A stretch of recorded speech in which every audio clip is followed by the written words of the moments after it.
In 4th grade, a girl named Kayla asked me out. She was so casual about it, which caught me completely off guard. Not knowing how to respond, I told her I'd have to ask my mom first. She said okay, and after school I rushed home to ask. My mom laughed and said no, then asked if I liked Kayla. I didn't, but I felt like I should. Every boy in my class had a crush on her, but for some reason, she liked me.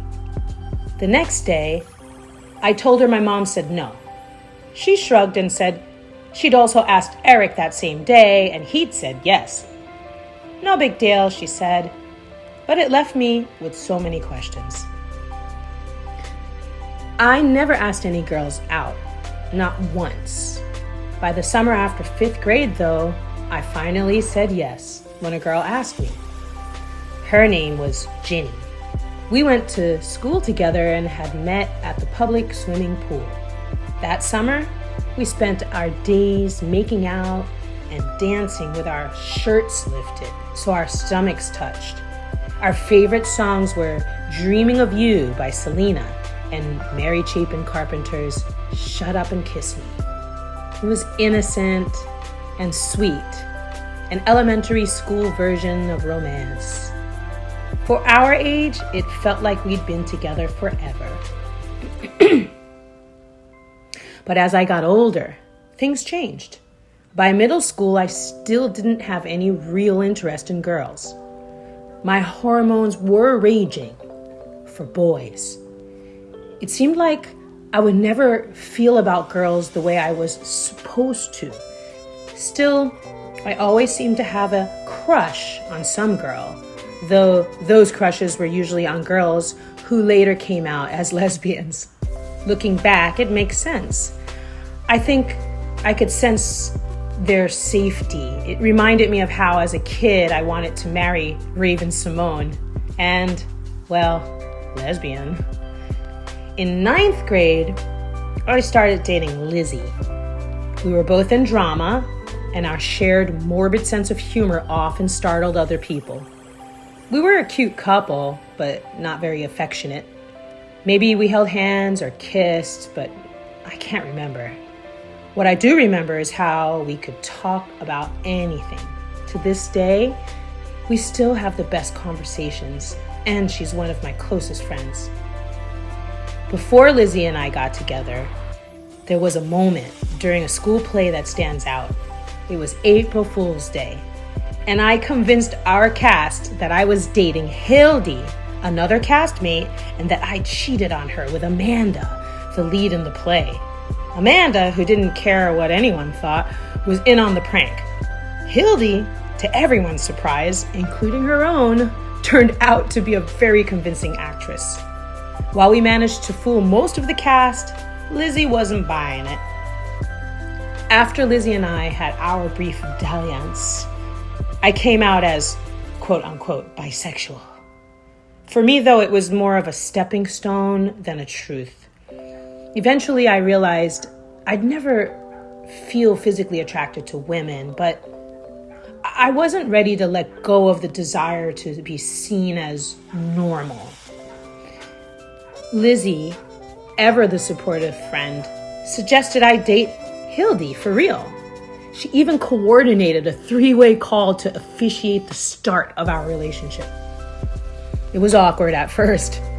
Hildy's dad answered when I called, and with my deep voice, he didn't believe I was only 13.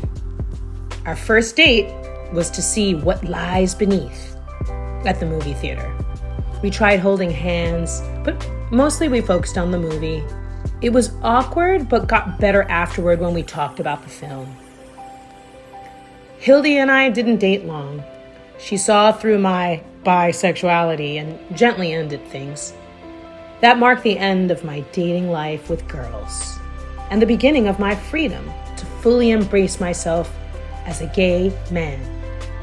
Hildy and I stayed friends, and to this day she likes to joke that I couldn't find a better woman than her, so I had to switch to men.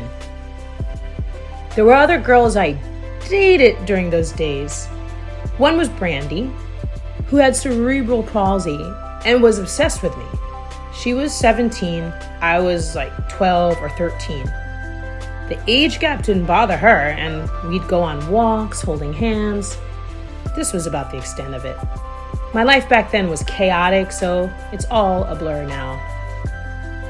As I grew older, I began presenting myself as 18 in online chat rooms using the pseudonym Lucky, spelled Luhkhi. That led to a string of relationships with much older men. My mom eventually caught on and tried to stop me, but I was determined to live life on my terms. The last time I dated a girl was during a stint in conversion therapy at a Christian group home. The staff thought a date with a girl might help. Ironically, it was Lizzie again. Our chaperone, an undercover lesbian, joined us at Lizzie's house for dinner.